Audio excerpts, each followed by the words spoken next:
So, what did you guys think of the the You broke up. Sorry. Did you say about the Army case? yeah, what do you think about the case this week? I thought it was really cool. I'd actually never heard this story before. I looked it up afterwards to try and learn more about both teams, but I thought it was a really interesting dynamic of first how the teams were put together, and then almost the competition that started happening between the varsity and JV teams, and almost how his way of approaching it or finding the best players ended up failing. It wasn't necessarily the best way to place the varsity players together. So I don't know. I thought it was a really interesting dynamic that ended up happening.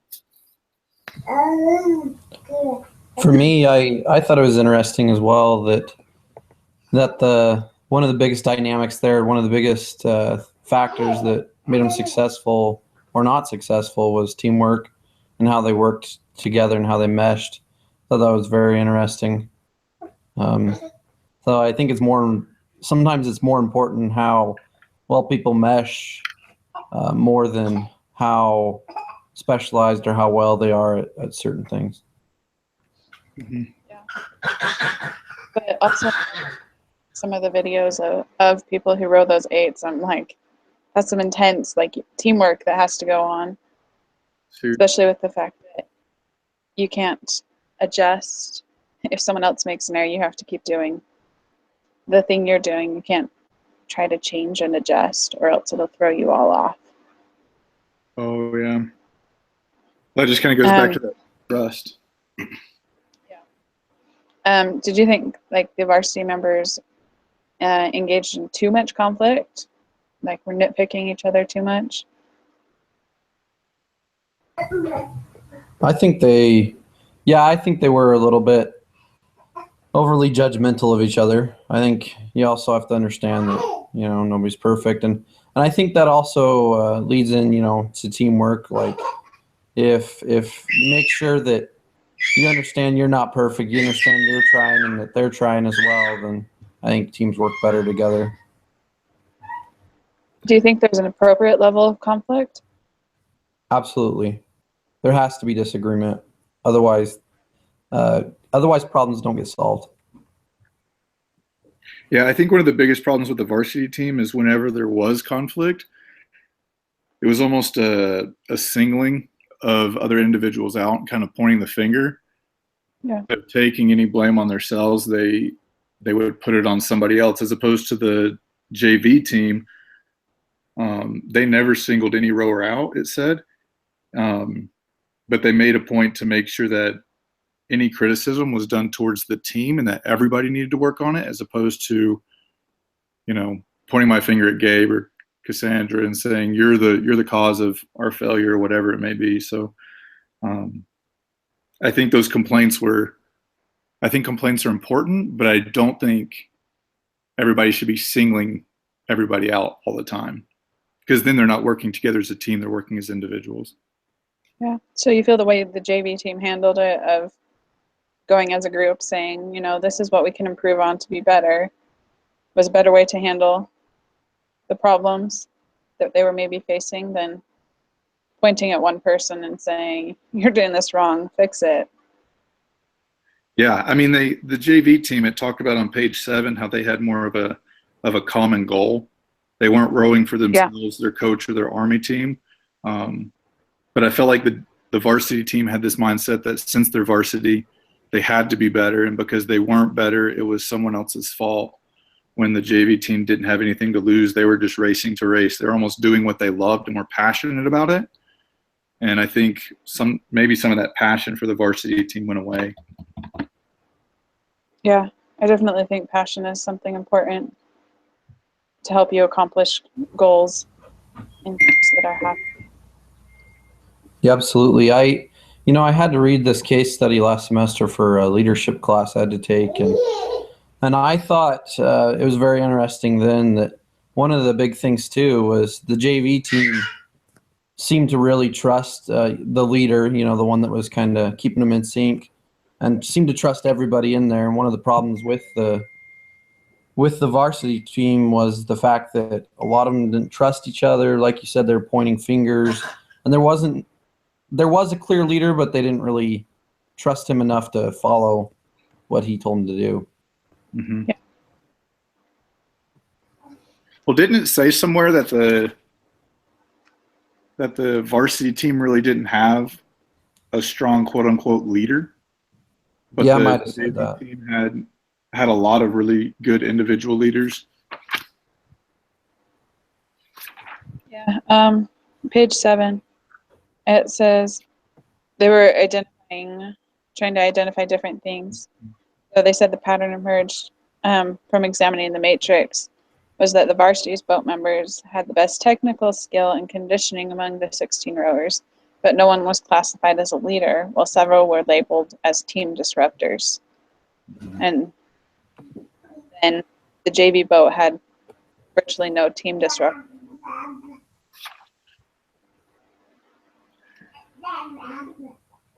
I may have missed this, but I think it's kind of interesting that when they went to Atlanta to go through all their training and where they were tested and measured on their strengths and weaknesses, didn't say anything about leadership abilities in Atlanta, or at least I didn't catch that. It seems like the discovery of leadership and disruptors was after the teams were already established. So I feel like that could have been something that they could have done in Atlanta. Yeah. Yes. One other thing I thought that was really interesting was it talks about how in rowing, as soon as you start to do more than what everybody else does or less than what everybody else does, it all falls apart. And so everybody had to be perfectly in sync with each other and willing to, give the same effort as everybody else. Otherwise, it was never going to work out. And as you mentioned, it said there's a lot of team disruptors. And so a lot of people who want to do things on their own without really trying to stay with the team and stay with everybody else. Yeah. Do you think varsity would have benefited by not racing against JV in practices? So they didn't feel like they were being measured against the team that was going faster than them?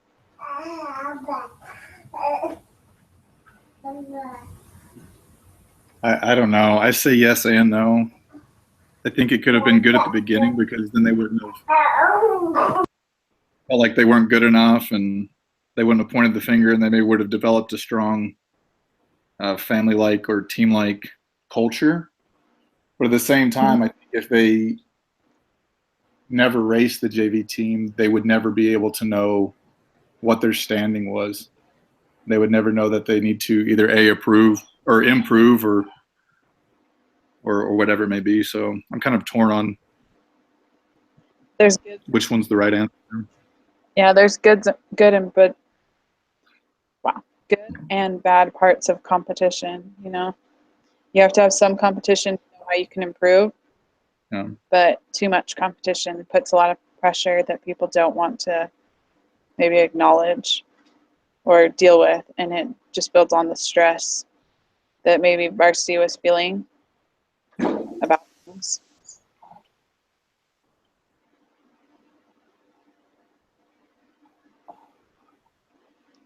Do you think there were other problems besides the lack of trust that were contributing to the varsity crew's problems?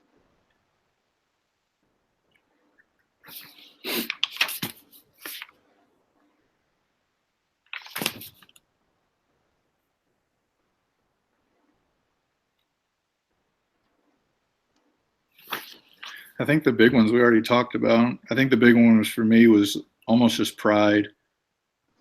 I just read a book called The Outward Mindset, and it was all about how, it's what we learn in the church, but as we look outside of ourselves, person, but in team atmospheres, we can be a better team as well. So I think pride was probably the other biggest one for me that I noticed. That was something I noticed too, actually. Right at the end of reading it, I really began to think the biggest thing that held the JV team together was they were humble. They were willing to listen to one another. They were willing to listen to whoever was in charge, and that was one way that they improved. Also, I think a lot quicker than the varsity team was. They're willing to listen and willing to take things more into account than give just an individual effort and worry more. They worried more about the team than themselves. Yeah. Agree. So we mentioned a few minutes ago that the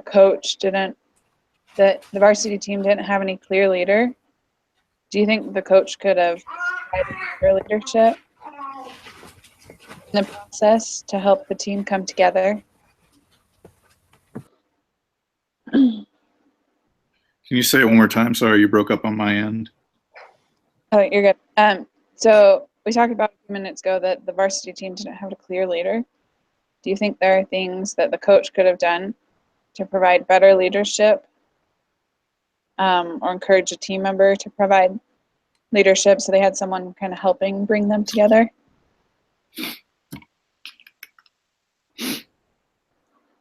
Like maybe do a team building exercise off the water, something so it wasn't solely their strength and conditioning and their rowing practices that were the only times that they came together.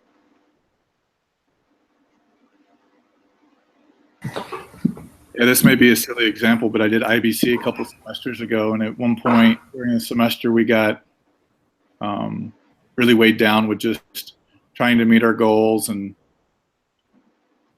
decreasing costs to increase our net income, and we just got so caught up in the numbers that we almost stopped functioning as a team, and we started doing what the varsity team was doing and kind of doing our own individual things, but trying to get to a common good. And halfway through, we just decided to have a big breakfast together as a team. And so that helped our company because we stepped out of the competition mindset, that we're all people, that we all make mistakes, but that is together we can accomplish something greater than individually. So I think, like you said, maybe if they took time to, I don't know, have a or grill out some burgers and hot dogs, I don't know, but doing something different, just kind of resetting their mind and remembering why they're there and remembering that everybody's just human, I think could have helped.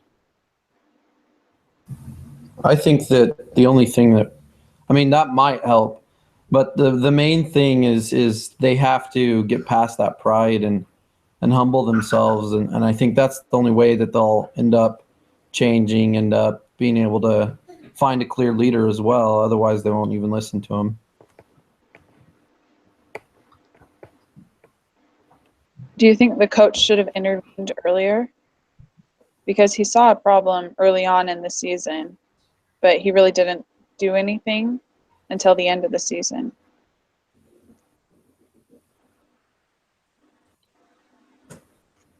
I wonder if he was hoping that it would kind of work itself out, because a lot of things in teams, when a team is functioning well, I should say, a lot of things in teams kind of work themselves out usually, because as a team they'll work it out. But I wonder if he thought that it might work it out as a team and then came to realize that wasn't the case. Yeah, that's a good point. Because a lot of issues do tend to work themselves out, but some sit in the pot and boil until an explosion happens. Yeah, I agree. Can you guys hear me? Yeah. I was like, he had signs early on. I mean, he had the team emailing each other to support each other and build each other up. But then he requested that only the criticisms and all that be emailed to him. So he knew about the problems in advance.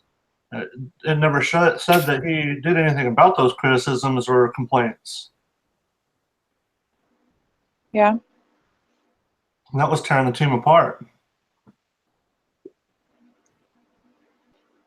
So what would be the best course of action, do you think, because there were indicators early on.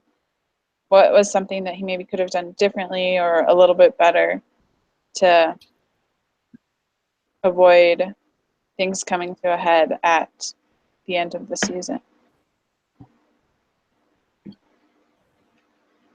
I think he could have just had the varsity team sit down together and kind of work out some of their differences as adults. And I mean, I understand the importance of having him or having the teammates or team members send him emails once he discovered that there was a problem. If he had sat them down together, they could have held a council or something and worked things out together as a team instead of continually their complaints and never really addressing them, but just complaining about them.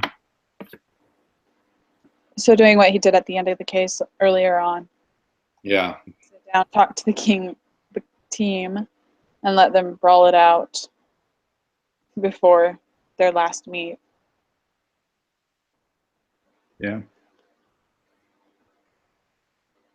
You know, I wonder if he would have early on identified a strong leader and trained him and stood behind him, if it would have solved a lot of the future problems, because there would have been that internal person who's the leader who was there to kind of help the coach in taking care of those things, you know? I think that's a good point.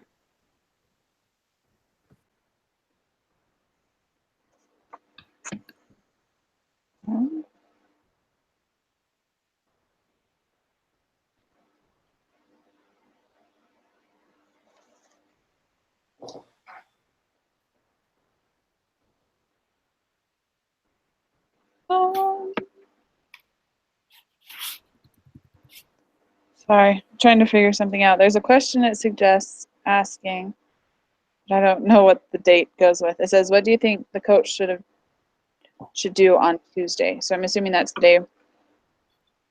Let's look at the end of the discussion, because you had them all come together at the picnic table on Monday, and they told them to come back for practice tomorrow. So you seem to remember the dates best. What do you think he should do with their last few days of practice and time before the international meet? Not the international, the final competition of the season.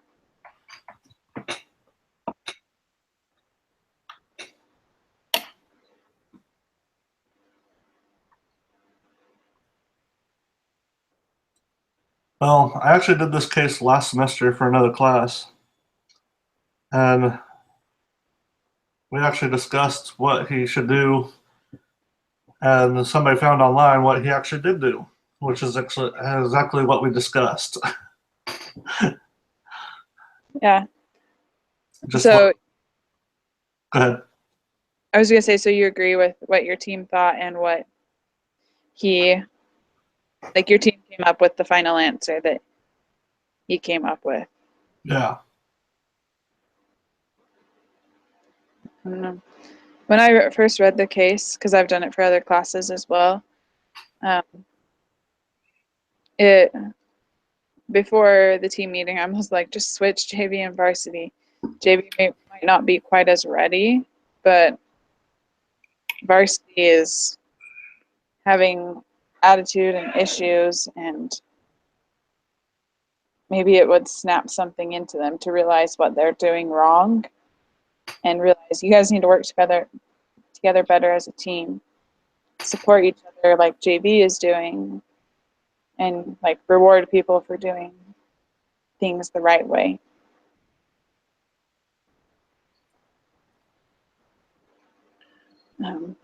Yeah, I kind of agree. I've been leaning towards the switch. Mainly because, I mean, if you put the team together and they're earning it, then I think they should be rewarded for their hard work. I mean, switch individual boat members, we know that earlier on, it said it inevitably led to worse results. So I don't think that would be the right option.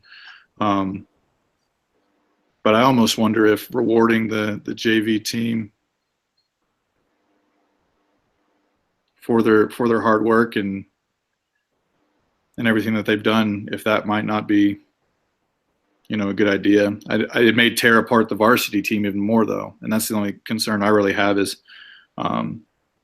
instead of building the individuals and instead of trying to build them as a team, you might do that with a JV team, but you might tear apart the varsity team at the same time. So there are definitely some pros and cons to that one.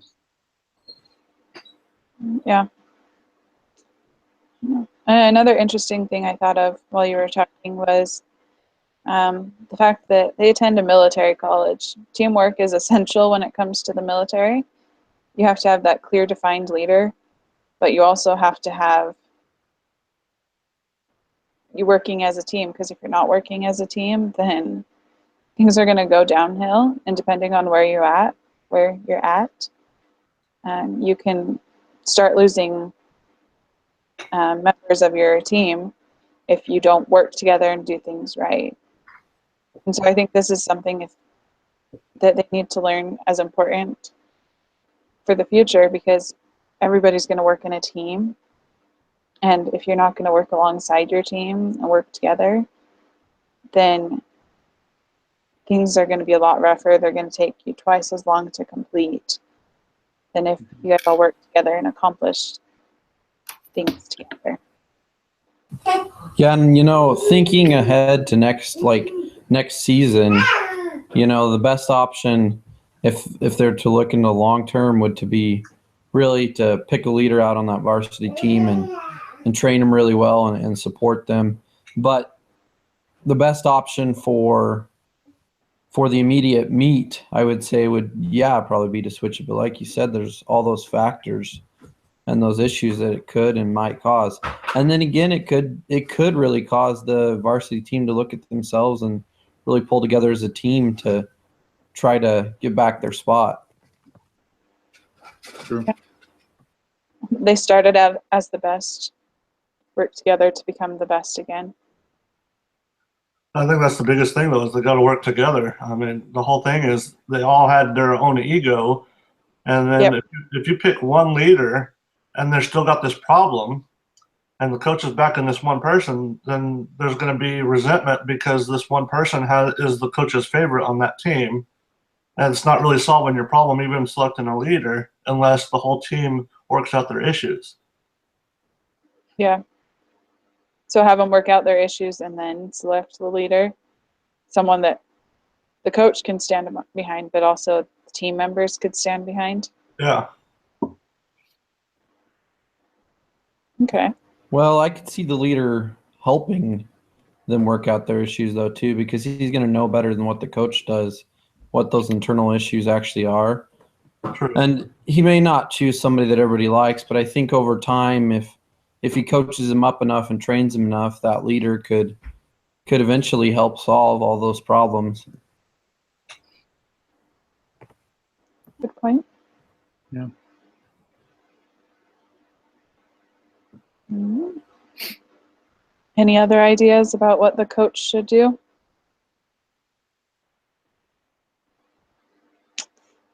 Crazy ones, not so crazy ones. I think it was Gabe that made a good point. I think a lot of my first thoughts went to what he should do for the team, but I think there's a lot he should do in the future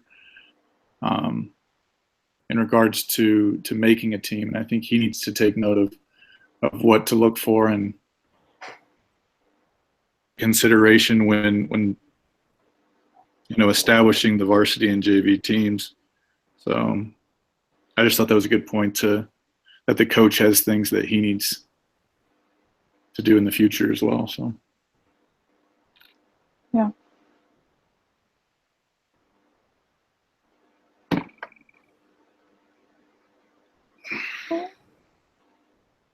I think it shows how important it is to analyze personality and traits that people have as well as their ability to perform.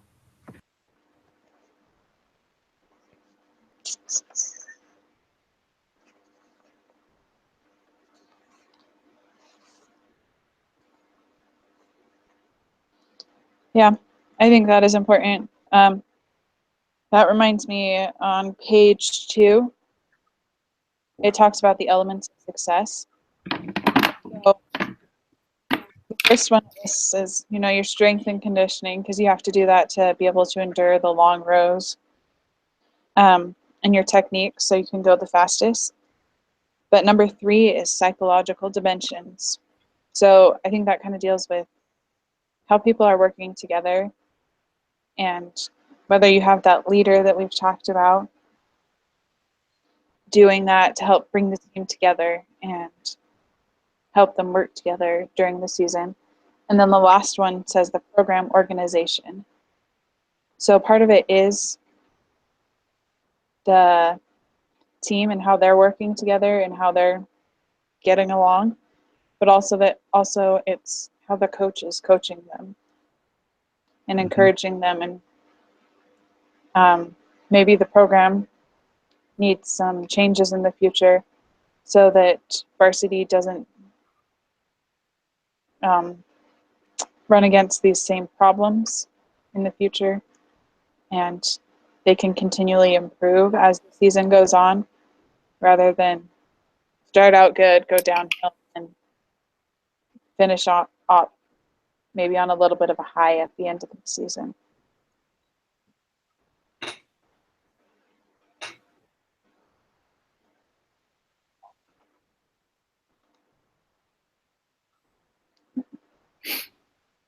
What do you guys think about those factors and how they played a part with this team? Well, I think it tells us in the case that Coach P, he's like a master coach, and the most important thing that he focuses on is the psychological. But yet he didn't see and didn't intervene when the signs started happening in the first place. He waited till like 4 days from nationals to make the decision to either work with the varsity team and help them improve, or he was going to switch the teams. Yeah. That's a good point. I mean, kind of where they're at now, it's pretty hard to change things and pretty hard to work with them because of the short time period. And if he would have intervened early on, a lot of things would have been solved. Just like I think it was for this class that we had to read the Auto Wizard or whatever it was. Is that this class? Mm-hmm. Yeah. And a lot of their problems would have been solved if, the leader there had intervened early on and had a meeting to meet with their group. And I think it's kind of similar in this situation. But once you get towards the end of something, or towards the end of whatever it may be, a project or whatever, it kind of makes it hard to fix things if you don't take care of them right away, because they start to blow up and get bigger.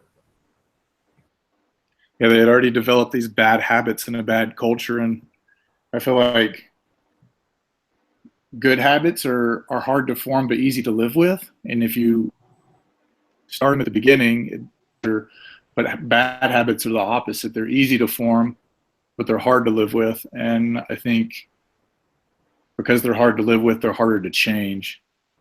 So I think just looking at the habits also would have been a big thing that could have changed straight from the beginning to change the culture that each team established. Yeah, definitely. Okay, so there's a short little article that CNN posted a few years ago about what he did to, like, his decision regarding the team. And so the last part says he lined up the varsity crew in 4 pairs, and he told them they were to wrestle, no punching, for 90 seconds. And there were no clear winners. Each man was discovering that his opponent was just as strong and determined as he was. And then he had them change opponents and wrestle again. And he said by the 3rd round, they were choosing their own opponents. And one guy would say to another, you. And finally, one of the rowers started laughing. And they all piled in a general brawl, and eventually someone said, "Coach, can we go now? Can we go row now?" From then on, the varsity boat flew. You probably, and it's at the very end, it says, "You probably can't order members of an executive team to wrestle, tempting though it may be, but bringing tensions out into the open, then resolving them, is one of the team leader's most important jobs." And so I think we've talked a little bit of getting their issues out in the open rather than letting them fester. Do you guys have any thoughts on the decision that he decided to make?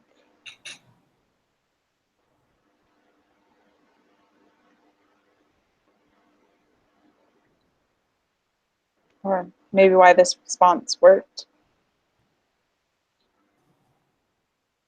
I kind of like it. It reminds me of my dad and how if there was ever an issue within our house, like we obviously wouldn't wrestle about it, but we'd always address it. And sometimes you wouldn't say what you were trying to say in the most elegant way, but by the end of it, you were able to, both parties were able to come to a common understanding and work out their differences. And then you almost realize that what you're upset about to begin with really isn't a big deal at all, but by holding it in just makes matters worse. And so I kind of like the idea of the wrestling, just because that's a great way to, I don't know, take some anger out as long as no one's getting hurt and stuff like that. But I don't know, I think it's a pretty cool idea. I wouldn't have thought of that myself, but I'm glad it worked. Yeah. I didn't think about this last semester when we did this case, but Coach P decided that he needed to step it up. Just getting the issues out wasn't good enough anymore, especially when every guy on the varsity team thought that they were pulling the weight. So having them wrestle and realize that the other person that they're wrestling has about the same strength as them, I think it helped them to realize, hey, I'm not pulling the weight. He's just as strong as me. And I think that probably what pushed it a little bit further to help them resolve the issues in that dog pile.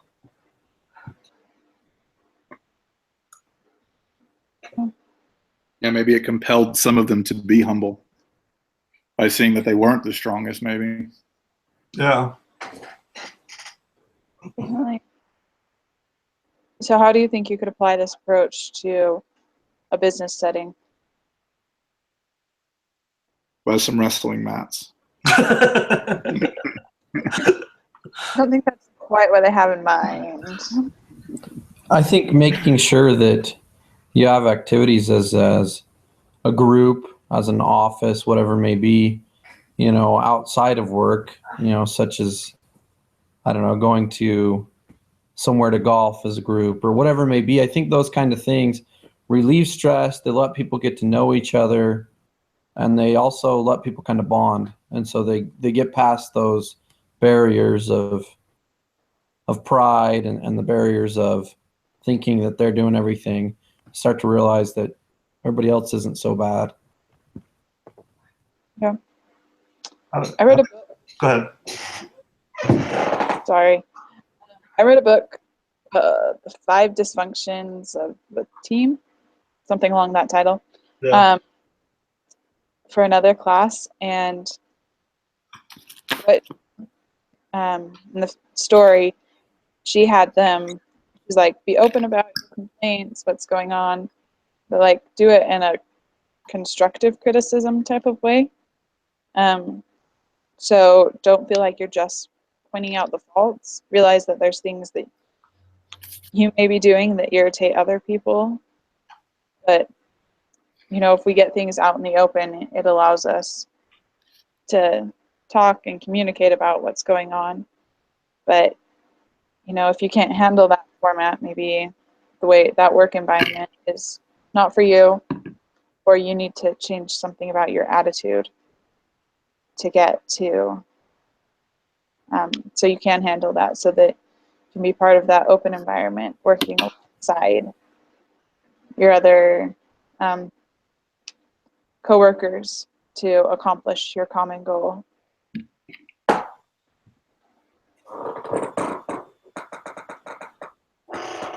Other ideas? That's kind of what I was going to say, to be open, to have going outside of work is a great idea for those that can make it, but, if there's resentment at work, somebody's going to not make it, they're going to decide not to go to these outside work activities. Having an open door policy, where they can just go and talk to each other, and then like we read in the additional readings, being able to give and take feedback, and that way what you need to improve on, what you need to work on, as a team, as an individual, what people might not like, just being open to that feedback, to make the changes that are needed to help the team move forward. Yeah, that's kind of what I was thinking. I think it's so important to, within a company's culture, to create a safe environment to where if there are problems, they can be talked about openly, and there won't be like repercussions that cause you to feel like you can't ever do it again. I know there's a company that I work for that's a lot of great people, but if there's ever problems, there's no one to talk to. So it just creates a lot of gossip and drama out on the work floor and for anybody. And they tried to create a culture to where you could come and talk to them, but when you do, they basically tell you, it's not your problem, don't worry about it, like it's not that big of a deal or whatever it may be. So I think not only developing a talk openly, but a culture where you listen and understand, or seek to understand as well. So I think those are important. Yeah, I agree. My leadership class last semester, that was one of the main things that makes a good leader, is one that listens and really listens and tries to understand a problem before trying to tell them a solution or trying to help them solve it. And so that's really important, because if you don't, then people don't want to come to you with their problems, or come to you, with a concern they have, because they don't feel like their opinion is valid or valued. This may be off topic, but just going off that, I think some of the best leaders I've ever been around are those that don't always have the right answer, and they know that they don't have the right answer, and they help you try and figure it out, as opposed to leaders who or feel like they do have the right answer to everything. There's a difference in how problems are solved and how you feel as an individual approaching them. So going along with that, just the listening, but helping them solve their own problems instead of always having a solution to their problem. That's a good point. So we're gonna wrap this up. So from each of us, what do you think the most important thing is that you learned from this case?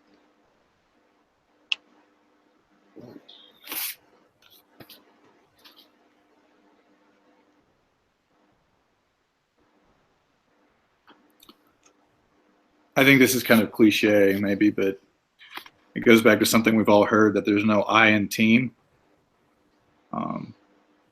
That if you're going to, a family's a team.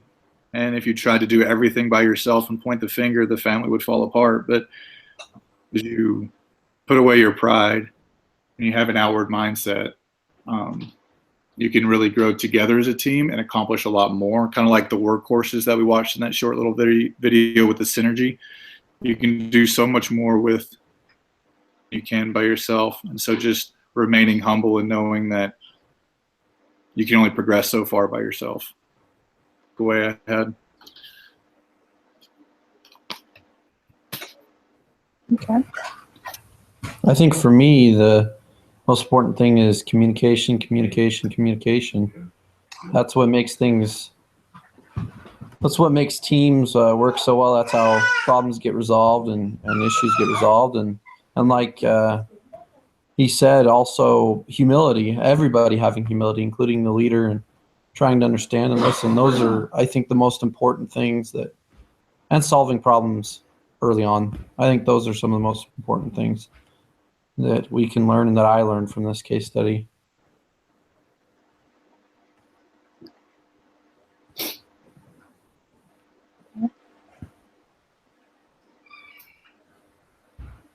Something I really learned from this case study, it's a good reminder for me, is that putting, like getting problems resolved and out in the open and not letting them fester, because that's something I tend to do, let things stew. And so if I can get it out in the open and deal with it before it becomes a big problem, then things will go better in the end.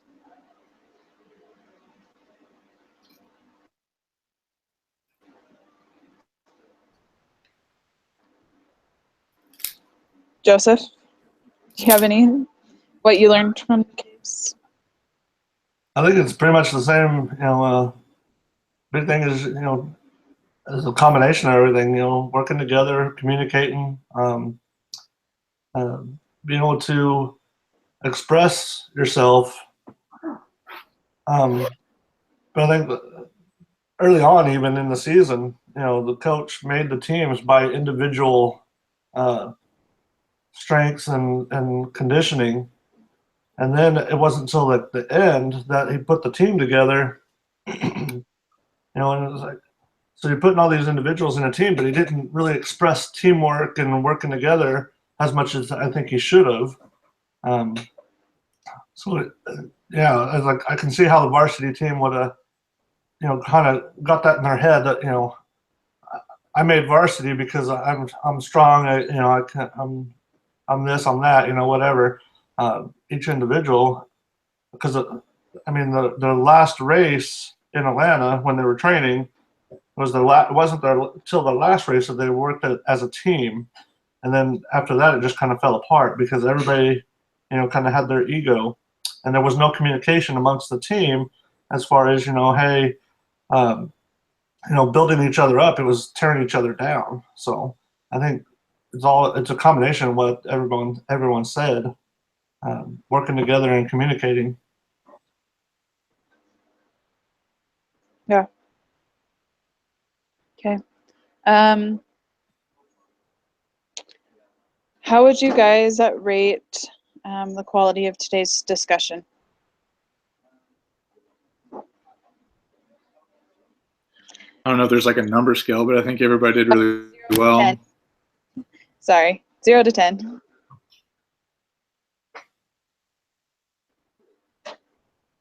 I'd say it's a 10. Yeah. I mean, I was able to learn things and kind of get different perspectives on their participation. So I would say 10. Yeah, I thought it was a 10. I thought it was really good. A lot of stuff I learned, things I hadn't thought about. So what were things that I did well and maybe things that I can improve on for next time? I think you did great at kind of leading the discussion and kind of addressing the questions and leaving time for everybody to talk and say what they had to say, and keeping us organized and structured so we didn't get off on tangents that didn't really matter. I think that was also a really important thing since we're time sensitive. So I think you did great at those. I thought you did really good at leading a discussion and not just talking to us. There's a lot of people that when they lead discussions, they think that means that they talk at everybody the whole time. So I thought that was great. You asked questions that inspired us to think and to give thoughtful answers. I thought that was really good. Thanks. I agree on that. I've had classes in the past where the group leader that we chose to run that session, whenever we just talk the whole time, or even if it wasn't their time to lead, they would still take over the conversation and take over the discussion. So you left most of it to us to answer and then you just expressed your thoughts after us. And so you did a really good job. Thanks. Are there things that I could maybe do better on next time?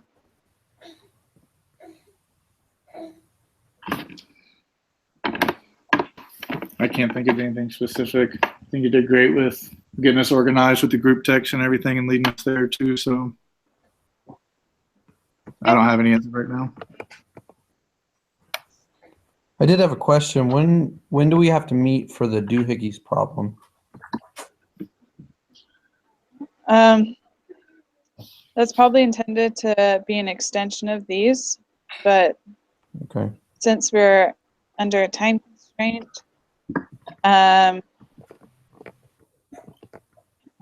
set up another time to talk about it. Earlier one of these next few weeks, or try and chat about it over email. Okay. Just start a group email It might be that we good can to start talk about it. a Google Docs as well, just so we can kind of Yeah. That's have everything there. Did everybody read Well, I think if we, use case? oh, go ahead. Did everybody read Go ahead. I haven't had the opportunity to read it. Yeah, I glanced at the requirements, but that's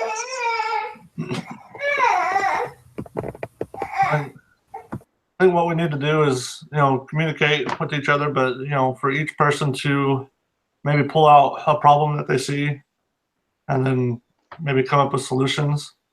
I would say maybe pull out a problem first, that way we're not all picking the same problem. And then, Okay. and then kind of communicating what problem we're going to focus on and come up with some solutions. We only have to have 3 for the paper, but if we all come up with one, we can kind of choose the best ones as we kind of go through it and find our solutions and stuff. Okay. Yeah, that's a good idea. I guess we need to communicate through email a little bit more, because don't you need to go to class? yeah, I'm just down the hall around from it, so Okay. I didn't want you to be late. I have a couple more minutes, but yeah. All right. I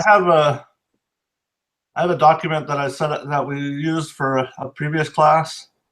Who's gonna be the leader for these type of discussions, and who's gonna be and then I added for the doohickeys for this class, added a separate chart. So I'll email that to you guys, and you can kind of select what lessons you want to be the leader on, or type of thing.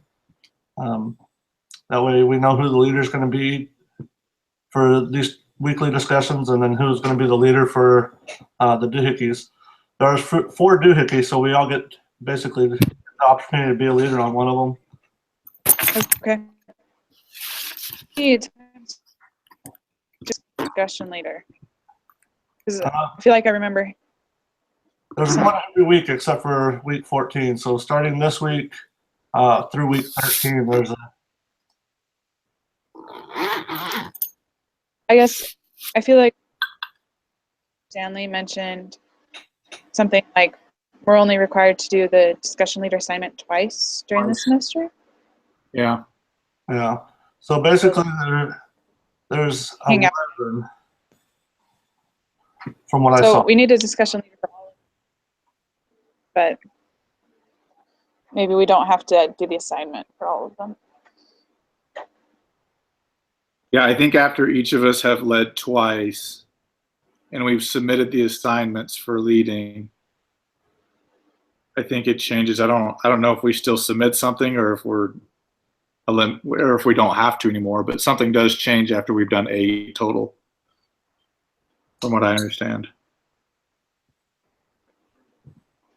I'll look that up, and if I can't find it, I'll email him and ask him about that and let you guys know. Okay. Thanks so much, Joseph, for taking charge on getting the discussion leader all ironed out. Do we want someone to pick who's going to lead for next week now, or just wait until we take a look at the sign up you created? I say we just look at the sign up, and then we can just fill in our days, if that's okay. I mean, either way. That works. Cool. Well, great discussion. Thank you guys for your time. Thank you.